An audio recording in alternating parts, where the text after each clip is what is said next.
वही एक ब्रह्म, वही एक ब्रह्म, वही एक ब्रह्म।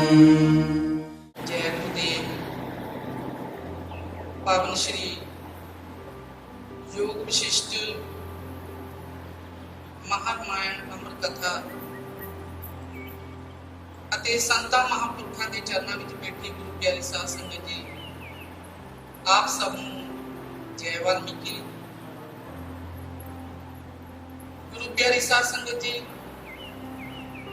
ਭਗਵਾਨ ਵਾਲਮੀਕ ਮਹਾਰਾਜ ਜੀ ਦੀ ਇਹ ਪਾਵਨ ਬਾਣੀ ਜੋ ਕਿ ਗਿਆਨ ਦਾ ਅਥਾਹ ਸਾਗਰ, ਬਹੁਤ ਹੀ ਵਿਸ਼ਾਲ, ਬਹੁਤ ਹੀ ਡੂੰਘਾ ਸਾਗਰ ਹੈ, ਜਿਹਦੇ ਵਿੱਚ ਸਾਰੇ ਸੰਕਲਪ ਸ਼ਾਂਤ ਹਨ, ਸੰਕਲਪਾਂ ਤੋਂ ਰਹਿਤ, ਚਿੱਤ ਤੋਂ ਰਹਿਤ, ਕੇਵਲ ਇੱਕ ਡੂੰਘੀ ਵੇਦਨਾ, ਕਿਸੇ ਹੋਰ ਭਾਵਨਾ ਦਾ ਉਥਾਨ ਨਹੀਂ। ਭਾਵ ਕਿ ਇਸ ਗਿਆਨ ਦੇ ਸਾਗਰ ਵਿੱਚ ਮਾਨਸਿਕ ਪੀੜਾ ਨੂੰ ਖਤਮ ਕਰਨ ਵਾਲੀ ਗਿਆਨ ਸ਼ਕਤੀ, ਸ਼ੁੱਧ ਗਿਆਨ ਸਰੂਪ ਸ਼ਕਤੀ ਆਤਮਾ ਦਾ ਜ਼ਿਕਰ ਹੈ। ਪਰਮਾਤਮਾ ਵਾਲਮੀਕ ਮਹਾਰਾਜ ਜੀ ਯੋਗ ਵਿਸ਼ਿਸ਼ਟ ਜੀ ਦੀ ਬਾਣੀ ਦੇ ਵਿੱਚ ਇਹਨਾਂ ਸੰਸਾਰੀ ਜੀਵਨ ਨੂੰ ਬ੍ਰਹਮ ਗਿਆਨ ਦਿੰਦੇ ਹੋਏ ਲਿਖਦੇ ਹਨ ਕਿ ਜਦੋਂ ਮਨੁੱਖ ਵਿਚਾਰਵਾਨ ਹੋ ਜਾਂਦਾ, ਕਿਉਂਕਿ ਪਰਮਾਤਮਾ ਨੇ ਇਸ ਗੱਲ ਤੇ ਜ਼ੋਰ ਦਿੱਤਾ ਬਾਣੀ 'ਚ ਕਿ ਗਿਆਨਵਾਨ ਬਣੋ, ਵਿਚਾਰਵਾਨ ਬਣੋ, ਕਿਉਂਕਿ ਗਿਆਨੀ ਹੀ ਸੁਖੀ ਹੈ, ਗਿਆਨੀ ਹੀ ਬਲਵਾਨ ਹੈ। ਔਰ ਇਹ ਗਿਆਨ ਜੋ ਹੈ ਸੰਸਾਰ ਦਾ ਮੂਲ ਆਧਾਰ ਹੈ। ਤੇ ਫਿਰ ਜਿਹੜਾ ਮਨੁੱਖ ਵਿਚਾਰਵਾਨ ਹੋ ਜਾਂਦਾ ਹੈ, ਉਹ ਇਸ ਬ੍ਰਹਮ ਵਿਦਿਆ ਦੇ ਔਰ ਸੱਚੇ ਸ਼ਾਸਤਰਾਂ ਦੇ ਵਿੱਚ ਦ੍ਰਿੜ ਭਾਵਨਾ ਪੈਦਾ ਕਰਦਾ, ਮਤਲਬ ਕਿ ਆਪਣੇ ਵਿਸ਼ਵਾਸ ਨੂੰ ਫਿਰ ਪੱਕਾ ਕਰਦਾ। ਜਦੋਂ ਵਿਚਾਰਵਾਨ ਹੋ ਜਾਂਦਾ, ਆਪਣੇ ਗਲ ਦੇ ਵਿੱਚ ਸ਼ੁੱਧ ਵਿਚਾਰਾਂ ਵਾਲਾ ਕਵਚ ਪਹਿਨਦਾ। ਕਵਚ ਭਾਵ ਕਿ ਆਪਣੇ ਜੀਵਨ ਦੀ ਸੁਰੱਖਿਆ ਲਈ ਜੋ ਅਸੀਂ ਸਾਧਨ ਅਪਣਾਉਂਦੇ ਹਾਂ, ਉਹਨੂੰ ਕਵਚ ਕਹਿੰਦੇ ਹਾਂ। ਇੱਥੇ ਪਰਮਾਤਮਾ ਵਾਲਮੀਕ ਮਹਾਰਾਜ ਜੀ ਨੇ ਸ਼ੁੱਧ ਵਿਚਾਰਾਂ ਵਾਲੇ ਕਵਚ ਦੀ ਗੱਲ ਕੀਤੀ ਹੈ ਕਿ ਜਦੋਂ ਮਨੁੱਖ ਵਿਚਾਰਵਾਨ ਹੋ ਜਾਂਦਾ, ਸ਼ੁੱਧ ਵਿਚਾਰਾਂ ਵਾਲਾ ਕਵਚ ਆਪਣੇ ਗਲ ਵਿੱਚ ਪਾਉਂਦਾ ਹੈ, ਤੇ ਫਿਰ ਦੁਨੀਆ ਦਾ ਕੋਈ ਵੀ ਹਥਿਆਰ, ਕਿਸੇ ਵੀ ਚੀਜ਼ ਦਾ ਉਹਨੂੰ ਡਰ ਨਹੀਂ ਰਹਿੰਦਾ, ਨਿਰਭੈ ਹੋ ਜਾਂਦਾ, ਨਿਡਰ ਹੋ ਜਾਂਦਾ। ਕਹਿੰਦੇ ਹਨ ਕਿ ਜੇ ਲੜਾਈ ਲੜਨੀ ਹੈ ਤਾਂ ਵਿਚਾਰਾਂ ਦੀ ਲੜੋ, ਹਥਿਆਰਾਂ ਦੀ ਨਹੀਂ, ਕਿਉਂਕਿ ਜੋ ਤਾਕਤ ਵਿਚਾਰਾਂ ਵਿੱਚ ਹੈ ਉਹ ਹਥਿਆਰਾਂ ਵਿੱਚ ਨਹੀਂ ਹੈ। ਜੇਕਰ ਸਾਡੇ ਵਿਚਾਰ ਇੰਨੇ ਪਾਵਰਫੁਲ ਹੋਣ, ਸ਼ੁੱਧ ਹੋਣ, ਨਿਰਮਲ ਹੋਣ, ਤੇ ਕਿਸੇ ਨੂੰ ਹਥਿਆਰਾਂ ਨਾਲ ਮਾਰਨ ਦੀ ਕੀ ਲੋੜ ਹੈ? ਸਾਡੇ ਵਿਚਾਰ ਹੀ ਕਾਫੀ ਨੇ। ਪਰ ਵਿਚਾਰ ਜੇ ਸ਼ੁੱਧ ਹੋਣ, ਪਰਮਾਤਮਾ ਵਾਲਮੀਕ ਮਹਾਰਾਜ ਜੀ ਬਾਣੀ ਦੇ ਵਿੱਚ ਲਿਖਦੇ ਆ ਕਿ ਸਾਡੀਆਂ ਜੋ ਜੀਵ ਦੀਆਂ ਗਿਆਨ ਇੰਦਰੀਆਂ, ਜੀਵ ਦੀਆਂ 11 ਇੰਦਰੀਆਂ, 5 ਗਿਆਨ ਇੰਦਰੀਆਂ, 5 ਕਰਮ ਇੰਦਰੀਆਂ ਤੇ 11ਵੀਂ ਇੰਦਰੀ ਹੈ ਮਨ ਦੀ ਇੰਦਰੀ, ਜਿਹੜੀ ਕਿ ਹਿਰਦੇ ਵਿੱਚ ਸਥਿਤ ਹੈ। ਇਹਨਾਂ ਇੰਦਰੀਆਂ ਨੂੰ ਪਰਮਾਤਮਾ ਨੇ ਇੰਦਰੀਆਂ ਰੂਪੀ ਚੋਰ ਕਿਹਾ, ਔਰ ਇਹਨਾਂ ਦੇ ਹੱਥਾਂ ਵਿੱਚ ਇੱਛਾ ਰੂਪੀ ਵਰਸ਼ੀ ਹੈ। ਵਰਸ਼ੀ ਭਾਵ ਜੋ ਮਾਰਨ ਵਾਲੀ ਹੈ। ਔਰ ਜਦੋਂ ਵਿਚਾਰਵਾਨ ਇਨਸਾਨ ਹੋ ਜਾਂਦਾ, ਇਹਨਾਂ ਸ਼ੁੱਧ ਵਿਚਾਰਾਂ ਦਾ ਕਵਚ ਪਾ ਲੈਂਦਾ ਰੱਖਿਆ ਵਾਸਤੇ, ਤਾਂ ਫਿਰ ਦੁਨੀਆ ਦੀ ਕੋਈ ਵੀ ਵਰਸ਼ੀ ਉਸ ਮਨੁੱਖ ਦਾ ਕੁਝ ਵੀ ਵਿਗਾੜ ਨਹੀਂ ਸਕਦੀ। ਫਿਰ ਇੰਦਰੀਆਂ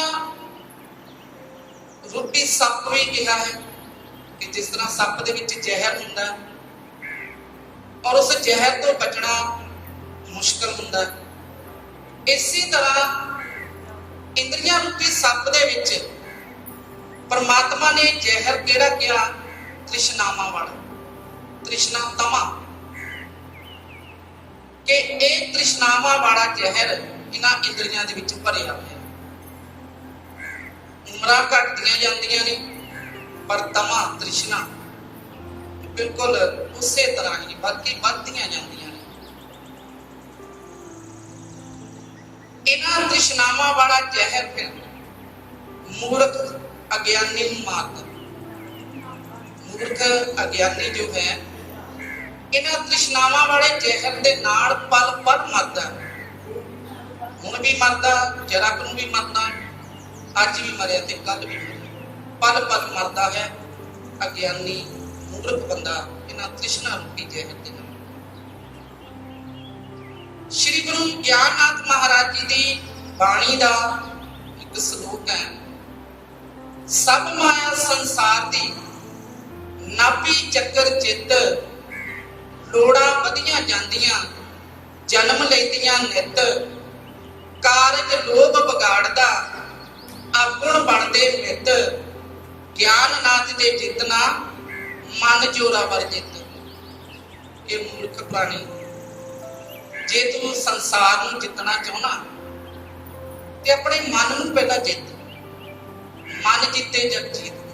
ਜੇ ਮਨ ਨੂੰ ਜਿੱਤ ਲਿਆ ਤੇ ਸਾਰੀ ਦੁਨੀਆ, ਇਹ ਤਰ੍ਹਾਂ ਲੋਕੀ ਤੇਰੇ ਲਈ ਫਿਰ ਜਿੱਤਣਾ ਇੱਕ ਤਿਣਕੇ ਦੇ ਸਮਾਨ ਹੋ ਜਾਵੇਗਾ। ਮਨ ਨੂੰ ਜਿੱਤਣ ਵਾਲਾ, ਉਹਨੂੰ ਫਿਰ ਸਾਰੀ ਦੁਨੀਆ, ਇਹ ਸੰਸਾਰ ਆਪਣੀ ਮੁੱਠੀ ਵਿੱਚ ਲੱਗਦਾ ਔਰ ਸਾਰਾ ਸੰਸਾਰ ਸ਼ਾਂਤ ਰੂਪੀ ਅੰਮ੍ਰਿਤ ਨਾਲ ਫਿਰ ਭਰਿਆ ਹੋਇਆ ਮਹਿਸੂਸ ਹੁੰਦਾ ਹੈ, ਜਿਹੜਾ ਇਨਸਾਨ ਮਨ ਨੂੰ ਜਿੱਤ ਲੈਂਦਾ।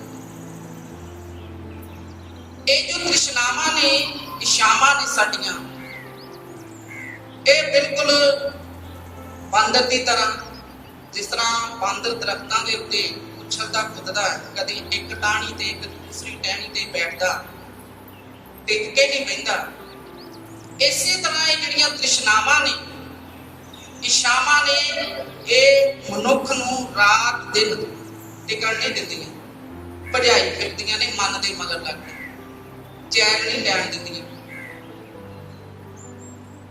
ਇਹਨਾਂ ਤ੍ਰਿਸ਼ਨਾਵਾਂ ਇਛਾਵਾਂ ਦਾ ਕਰਕੇ ਸਾਨੂੰ ਬਾਰ-ਬਾਰ ਫਿਰ ਜਨਮ ਲੈਣਾ ਪੈਂਦਾ, ਮਰਨਾ ਪੈਂਦਾ, ਜੰਮਣਾ ਪੈਂਦਾ, ਕਿਉਂਕਿ ਇਹ ਜਿਹੜੀ ਤ੍ਰਿਸ਼ਨਾ ਹੈ, ਤਮਾ ਹੈ ਬੰਦੇ ਦੀ, ਇਹ ਵਾਸ਼ਨਾ ਦਾ ਰੂਪ ਹੈ ਤੇ ਵਾਸ਼ਨਾ ਮਨ ਤੋਂ ਪੈਦਾ ਹੁੰਦੀ ਤੇ ਮਨ ਰੂਪੀ ਪੁਰਸ਼ ਹੈ। ਜਦੋਂ ਸਾਡੇ ਪਿਛਲੇ ਸੰਸਕਾਰਾਂ ਦਾ ਕਰਕੇ ਸਾਡੀਆਂ ਇਛਾਵਾਂ ਦੱਬੀਆਂ ਰਹਿ ਜਾਂਦੀਆਂ ਤੇ ਜਿੰਨੀ ਦੇਰ ਫਿਰ ਉਹਨਾਂ ਦੀ ਪੂਰਤੀ ਨਹੀਂ ਹੁੰਦੀ, ਉਨੀ ਦੇਰ ਜੀਵ ਦੀ ਮੁਕਤੀ ਨਹੀਂ ਹੁੰਦੀ। ਇਸ ਕਰਕੇ ਇਹ ਖਤਮ ਤਾਂ ਸਾਡੀਆਂ ਤ੍ਰਿਸ਼ਨਾਵਾਂ ਕਦੇ ਵੀ ਨਹੀਂ ਹੁੰਦੀਆਂ। ਇਸ ਕਰਕੇ ਸਾਨੂੰ ਬਾਰ-ਬਾਰ ਜਨਮ ਮਰਨ ਦੇ ਚੱਕਰ ਵਿੱਚ ਫਸਣਾ ਪੈਂਦਾ। ਹੁਣ ਜੋ ਗਿਆਨਵਾਨ ਹੈ, ਉਸ ਇਨਸਾਨ ਦੀ ਜਿਹੜੀ ਵਾਸ਼ਨਾ ਉਹ ਸ਼ੁੱਧ ਹੁੰਦੀ ਹੈ, ਬਿਨਾਂ ਹੰਕਾਰ ਤੋਂ ਹੁੰਦੀ ਹੈ। ਇਸ ਕਰਕੇ ਉਹ ਨਹੀਂ ਜਨਮ ਮਰਨ ਦੇ ਚੱਕਰ 'ਚ ਪੈਂਦਾ।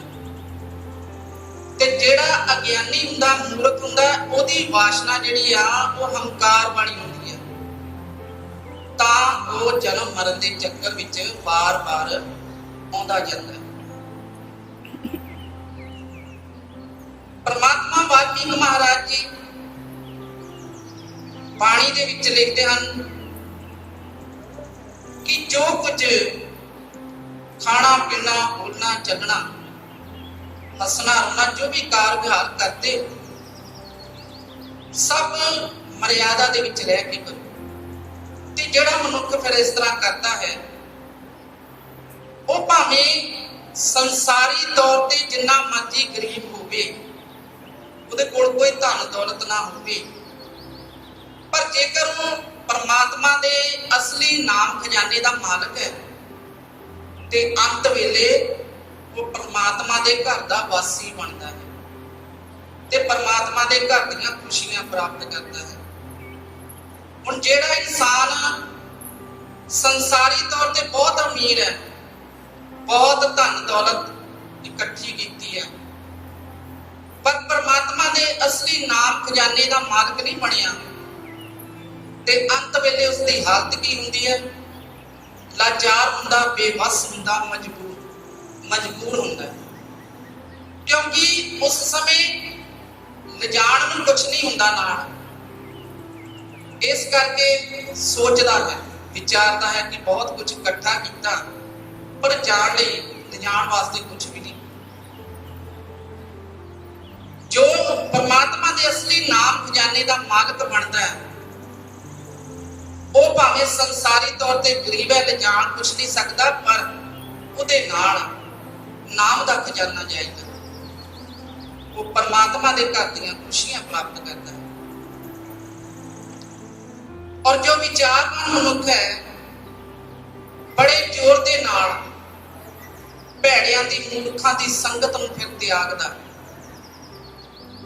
ਜਿਸ ਤਰ੍ਹਾਂ ਸੱਪ ਆਪਣੀ ਗੁੰਜ ਨੂੰ ਉਤਾਰ ਕੇ ਸੁਭਾਈਮਾਨ ਹੁੰਦਾ, ਸ਼ੋਭਾ ਪਾਉਂਦਾ ਹੈ, ਇਸੇ ਤਰ੍ਹਾਂ ਫਿਰ ਜੋ ਵਿਚਾਰਵਾਨ ਹੈ, ਜਦੋਂ ਆਪਣੇ ਵਿਸ਼ੇ ਵਿਕਾਰ ਉਹਦੇ ਵਿੱਚੋਂ ਕਾਮ, ਕ੍ਰੋਧ, ਲੋਭ, ਮੋਹ ਚਲੇ ਜਾਂਦੇ ਨੇ, ਤੇ ਉਹ ਵੀ ਫਿਰ ਇਹਨਾਂ ਵਿਸ਼ਿਆਂ ਨੂੰ ਤਿਆਗ ਕੇ ਸ਼ੋਭਾ ਪਾਉਂਦਾ ਹੈ, ਸੰਤਾਂ ਮਹਾਂਪੁਰਖਾਂ ਦੀ ਸੰਗਤ ਕਰਦਾ ਹੈ।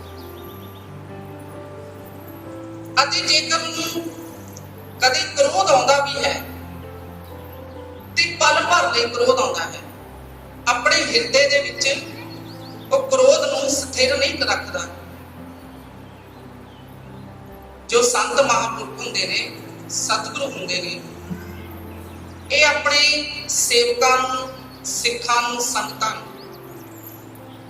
ਇਹਨਾਂ ਦੀ ਕਠੋਰਤਾ ਕਈ ਵਾਰ ਸਿੱਖ ਨੂੰ ਰਵਾਉਂਦੀ ਹੈ, ਸੰਗਤ ਨੂੰ ਜਾਂ ਸੇਵਕ ਨੂੰ ਰਵਾਉਂਦੀ ਹੈ, ਪਰ ਇਹਨਾਂ ਦੀ ਕਠੋਰਤਾ ਪਲ ਭਰ ਲਈ ਰਵਾਉਂਦੀ ਹੈ, ਕਿਉਂਕਿ ਉਹ ਚਾਹੁੰਦੇ ਨੇ ਕਿ ਇਹ ਸਾਡੇ ਸੇਵਕ, ਸਾਡੇ ਸਿੱਖ, ਸਾਡੀ ਸੰਗਤ, ਇਹਨਾਂ ਨੂੰ ਕੋਈ ਤਕਲੀਫ ਨਾ ਹੋਵੇ ਸਦਾ ਵਾਸਤੇ। ਇਹ ਸਦਾ ਵਾਸਤੇ ਹੱਸਦੇ ਰਹਿਣ। ਸਦਾ ਦੇ ਹਸਾਉਣ ਲਈ ਥੋੜਾ ਚਿਰ ਕਠੋਰਤਾ ਜ਼ਰੂਰ ਦਿਖਾਉਂਦੇ ਨੇ। ਪਰਮਾਤਮਾ ਵਾਲਮੀਕ ਮਹਾਰਾਜ ਜੀ ਨੇ ਜਦੋਂ ਬਾਣੀ ਦੇ ਵਿੱਚ ਦਰਜ ਹੈ ਕਿ ਪੰਛੀ ਪ੍ਰੇਮ ਲਗਨ ਚਿਤਕਾਰੀ, ਨਰ ਕੋ ਮਾਰਾ ਦੁਸ਼ਟ ਸ਼ਿਕਾਰੀ, ਦੇਖਾ ਜਮਜੈ ਕੌਂਤਕ ਸਾਰਾ, ਅੰਤਰ ਹਿਰਦੇ ਉਤਰੀ ਧਾਰਾ, ਸ਼ਰਾਪ ਦਿया जो शब्द उचार, बन गई वाणी तारनहार, वाल्मीकि गुरु तारनहार, मैं निर्गुण को पार उतार। कि परमात्मा वाल्मीकि महाराज जी ने भी जदों पंछी दे तीर बज्जिया सी ते उन्हां नूं भी पल भर ले क्रोध आया सी, और उस क्रोध दे विच आके उन्हां ने जो श्राप दिता, साध संगत जी, वो श्राप, वो शब्द तारन वाली दुनिया नूं तारनहार बाणी बन गई। और अज असीं उस बाणी दे नाल जुड़ के कल्याण साडा हो रहा है, आप सब नूं ही पता कि इसी तरह जी संतां महापुरखां दे विच कठोरता आउंदी है ते पल भर नहीं आउंदी है, अपने बच्चों नूं, अपनियां संगतां नूं खुश करन वास्ते कि सदा वास्ते खुश रहन। परमात्मा वाल्मीकि महाराज जी ने कमल फुल की उदाहरण भी दी है कि जिस तरह एक कमल का फुल है, चिक्कड़ दे विच उगदा, पर चिक्कड़ तो निर्लेप रहिंदा, चिक्कड़ उहनूं स्पर्श नहीं करता। ते उन्हां ने बाणी दे विच एक ऐसे फुल की कीती है व्याख्या कि जिहड़ा आत्म रूपी पानी दे विच, ऐसा फुल है जिहड़ा आत्म रूपी पानी दे विच विराजदा है, ते उस फुल का जो बीज है ये बिन भावना संसार है, संसार का कोई उहदे विच इच्छा नहीं संसार दी होंदी। और ये आत्म रूप ਪਾਣੀ ਦੇ ਵਿੱਚ ਜੋ ਵਿਰਾਜਦਾ ਹੈ, ਇਹਦੇ ਫਿਰ ਆਲੇ ਦੁਆਲੇ ਉਹਨਾਂ ਨੇ ਕਿਹਾ ਤ੍ਰਿਸ਼ਨਾਵਾਂ ਵਾਲੀਆਂ ਮੱਛੀਆਂ, ਇੱਛਾ ਰੂਪੀ ਮੱਛੀਆਂ ਘੁੰਮਦੀਆਂ ਨੇ ਤੇ ਦੁੱਖ ਰੂਪੀ ਕੰਡੇ ਲੱਗੇ ਹੋਏ ਇਸ ਫੁੱਲ ਨੂੰ। ਸਾਡੇ ਭੈੜੇ ਕਰਮਾਂ ਨੂੰ ਕਿਹਾ ਕਿ ਜੋ ਅਸੀਂ ਜੀਵਨ ਦੇ ਵਿੱਚ ਭੈੜੇ ਕਰਮ ਕਰਦੇ ਹਾਂ, ਔਰ ਇਹ ਜੋ ਦੁੱਖ ਰੂਪੀ ਕੰਡੇ ਉਸ ਫੁੱਲ ਨੂੰ ਲੱਗੇ ਆ, ਇਹ ਭੈੜੇ ਕਰਮਾਂ ਦੇ ਕਰਕੇ ਇਨਸਾਨ ਇਹਨਾਂ ਦੁੱਖ ਰੂਪੀ ਕੰਡਿਆਂ ਦੇ ਨਾਲ ਫਿਰ ਸਾਰੀ ਉਮਰ ਦੁਖੀ ਰਹਿੰਦਾ, ਦੁੱਖ ਪਾਉਂਦਾ। ਔਰ ਇਸ ਫੁੱਲ ਦੀ ਜੋ ਸੁਗੰਧ ਹੈ ਉਹ ਸੰਤੋਖ ਹੈ, ਔਰ ਫਲ ਇਸ ਦਾ ਅਸੰਗ ਹੈ, ਔਰ ਇਹ ਗਿਆਨ ਦੀ ਤੀਸਰੀ ਭੂਮਿਕਾ ਦੇ ਵਿੱਚ ਲੱਗਦਾ ਹੈ। ਲਾਸਟ ਸੰਡੇ ਮੈਂ ਆਪ ਜੀ ਦੇ ਨਾਲ ਗਿਆਨ ਦੀ ਪਹਿਲੀ ਭੂਮਿਕਾ ਬਾਰੇ ਜ਼ਿਕਰ ਕੀਤਾ ਸੀ, ਤੇ ਹੁਣ ਇਹ ਗਿਆਨ ਦੀ ਦੂਸਰੀ ਭੂਮਿਕਾ ਹੈ, ਤੀਸਰੀ ਭੂਮਿਕਾ ਹੈ। ਇਹ ਫਲ ਫਿਰ ਫੁੱਲ ਦੂਸਰੀ ਭੂਮਿਕਾ, ਤੀਸਰੀ ਭੂਮਿਕਾ ਦੇ ਵਿੱਚ ਲੱਗਦਾ ਹੈ ਜਦੋਂ ਵਿਚਾਰਵਾਨ ਮਨੁੱਖ ਤੀਸਰੀ ਭੂਮਿਕਾ ਦੇ ਵਿੱਚ ਗਿਆਨ ਦੀ ਦੇ ਵਿੱਚ ਪ੍ਰਵੇਸ਼ ਕਰਦਾ, ਤੇ ਇਹ ਸ਼ਾਸਤਰਾਂ ਦੇ ਅਰਥ ਉਹਦੇ ਹਿਰਦੇ ਵਿੱਚ ਫਿਰ ਟਿਕਦੇ। ਜਿਵੇਂ ਕਮਲ ਫੁੱਲ ਤੇ ਜਦੋਂ ਭੌਰੇ ਆ ਕੇ ਬੈਠਦੇ ਆ, ਫੁੱਲ ਬੈਠਣ ਲਈ ਸਥਾਨ ਦਿੰਦਾ, ਆਰਾਮ ਦਿੰਦਾ, ਭੌਰੇ ਨੂੰ ਸੁਗੰਧ ਵੀ ਦਿੰਦਾ। ਇਸੇ ਤਰ੍ਹਾਂ ਜਿਹੜਾ ਇਨਸਾਨ ਗਿਆਨਵਾਨ ਦੀ ਸ਼ਰਨ ਵਿੱਚ ਜਾਂਦਾ, ਸੰਗਤ ਕਰਦਾ ਗਿਆਨਵਾਨ ਦੀ, ਫਿਰ ਉਹਨੂੰ ਗਿਆਨਵਾਨ ਦੀ ਸ਼ਰਨ ਵਿੱਚ ਜਾਣ ਦੇ ਨਾਲ ਸ਼ਾਂਤੀ ਮਿਲਦੀ, ਆਰਾਮ ਮਿਲਦਾ। ਔਰ ਉਸ ਵਿਚਾਰਵਾਨ ਮਨੁੱਖ ਦੀ ਫਿਰ ਹਾਲਤ ਇਸ ਤਰ੍ਹਾਂ ਦੀ ਹੋ ਜਾਂਦੀ ਹੈ ਕਿ ਉਹਨੂੰ ਫਿਰ ਫੁੱਲਾਂ ਦੀ ਸੇਜ ਸੁਖਦਾਇਕ ਨਹੀਂ ਲੱਗਦੀ। ਇਹ ਸੰਸਾਰੀ ਪਦਾਰਥ ਜੋ ਕਿ ਦੇਖਣ ਨੂੰ ਬਹੁਤ ਸੋਹਣੇ ਲੱਗਦੇ ਨੇ, ਉਹਨੂੰ ਇਹਨਾਂ ਦੀ ਕੋਈ ਇੱਛਾ ਨਹੀਂ ਰਹਿੰਦੀ ਕਿ ਮੈਨੂੰ ਮਿਲਣ। ਇੱਥੋਂ ਤੱਕ ਕਿ ਉਹ ਦੇਹ ਦਾ ਵੀ ਤਿਆਗ ਕਰਦਾ ਹੈ, ਦੇਹ ਨੂੰ ਹੱਡ ਮਾਸ ਦਾ ਪੁਤਲਾ ਗੰਦਗੀ ਨਾਲ ਭਰਿਆ ਹੋਇਆ ਦੱਸਦਾ। ਇਸ ਤਰ੍ਹਾਂ ਦੀ ਉਹਦੀ ਵੈਰਾਗਮਈ ਹਾਲਤ ਹੋ ਜਾਂਦੀ ਹੈ। ਔਰ ਦੇਹ ਨੂੰ ਵੀ ਉਹ ਹੱਡ ਮਾਸ ਦਾ ਪੁਤਲਾ ਗੰਦਗੀ ਦੇ ਨਾਲ ਭਰਿਆ ਹੋਇਆ ਦੱਸਦਾ, ਔਰ ਨਿੰਦਾ ਕਰਦਾ ਹੈ ਕਿ ਮੈਨੂੰ ਇਹੋ ਜਿਹੀ ਦੇਹ ਦੀ ਇੱਛਾ ਨਹੀਂ। ਔਰ ਤਿਆਗ ਭਾਵਨਾ ਦੇ ਨਾਲ ਧਿਆਨ ਲਾ ਕੇ ਇਹਨਾਂ ਭੋਗਾਂ ਤੋਂ, ਸੰਸਾਰੀ ਭੋਗਾਂ ਤੋਂ ਨਿਵਰਤ ਹੁੰਦਾ ਹੈ ਤੇ ਗਿਆਨਵਾਨਾਂ ਦੀ ਸੰਗਤ ਕਰਦਾ ਹੈ, ਆਪਣੀ ਬੁੱਧੀ ਨੂੰ ਵਧਾਉਂਦਾ ਹੈ। ਇਹ ਜੋ ਗਿਆਨ ਦੀ ਤੀਸਰੀ ਭੂਮਿਕਾ ਹੈ, ਇਹ ਇਨਸਾਨ ਨੂੰ ਹੌਲੀ ਹੌਲੀ ਜਾਂ ਬਹੁਤ ਵੱਡੇ ਪੁੰਨ ਕਰਮ ਕੀਤੇ ਹੋਣ ਜਾਂ ਫਿਰ ਅਚਨਚੇਤ ਪ੍ਰਾਪਤ ਹੁੰਦੀ ਹੈ ਮਨੁੱਖ ਨੂੰ। ਇਹ ਗਿਆਨ ਦੀ ਤੀਸਰੀ ਭੂਮਿਕਾ। ਜਿਸ ਤਰ੍ਹਾਂ ਨਦੀ ਦੇ ਕੰਢੇ ਕੋਈ ਮਨੁੱਖ ਬੈਠਾ ਹੋਵੇ ਤੇ ਬਹੁਤ ਤੇਜ਼ ਪਾਣੀ ਦਾ ਵਹਾਅ ਆਵੇ ਤੇ ਉਹ ਰੁੜ ਜਾਵੇ ਵਿੱਚ, ਇਸ ਤਰ੍ਹਾਂ ਹੀ ਇਹ ਗਿਆਨ ਦੀ ਤੀਸਰੀ ਭੂਮਿਕਾ ਅਚਨਚੇਤ ਵੀ ਪ੍ਰਾਪਤ ਹੋ ਜਾਂਦੀ ਹੈ ਇਨਸਾਨ ਵਿਚਾਰਵਾਨ ਨੂੰ। ਫਿਰ ਉਹ ਸਭ ਵਿਸ਼ੇ ਵਿਕਾਰਾਂ ਦਾ, ਆਪਣੀਆਂ ਇੱਛਾਵਾਂ ਦਾ ਤਿਆਗ ਕਰਦਾ ਹੈ, ਗੁਫਾਵਾਂ ਵਿੱਚ ਰਹਿਣਾ ਪਸੰਦ ਕਰਦਾ ਹੈ, ਫਲ ਫੁੱਲ ਖਾ ਕੇ ਗੁਜ਼ਾਰਾ ਕਰਨਾ ਪਸੰਦ ਕਰਦਾ ਹੈ, ਸੰਤਾਂ ਮਹਾਂਪੁਰਖਾਂ ਦੀ ਟਹਿਲ ਸੇਵਾ ਕਰਕੇ ਆਪਣੇ ਜੀਵਨ ਨੂੰ ਬਿਤਾਉਂਦਾ ਹੈ।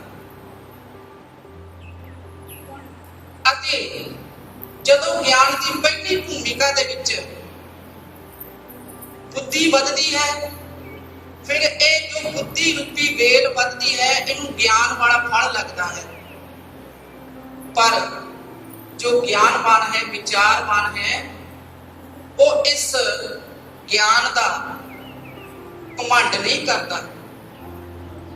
ਜਿਸ ਤਰ੍ਹਾਂ ਸ਼ੁੱਧ ਮਣੀ ਦੇ ਵਿੱਚ ਪ੍ਰਤੀਬਿੰਬ ਬਣਦਾ ਹੈ ਪਰ ਉਸ ਵਿੱਚ ਰੰਗ ਨਹੀਂ ਚੜ੍ਹਦਾ, ਇਸੇ ਤਰ੍ਹਾਂ ਜਦੋਂ ਇਨਸਾਨ ਸੰਤਾਂ ਮਹਾਂਪੁਰਖਾਂ ਦੀ ਸ਼ਰਨ ਵਿੱਚ ਜਾ ਕੇ, ਸੰਗਤ ਵਿੱਚ ਜਾ ਕੇ ਵਿਚਾਰਵਾਨ ਹੋ ਜਾਂਦਾ ਹੈ, ਗਿਆਨਵਾਨ ਹੋ ਜਾਂਦਾ ਹੈ ਤੇ ਉਹ ਘਮੰਡ ਨਹੀਂ ਕਰਦਾ, ਬਲਕਿ ਇਸ ਗਿਆਨ ਨੂੰ ਅਗਾਂਹ ਵਧਾਉਂਦਾ ਹੈ, ਪ੍ਰਚਾਰ ਦੇ ਰੂਪ ਵਿੱਚ।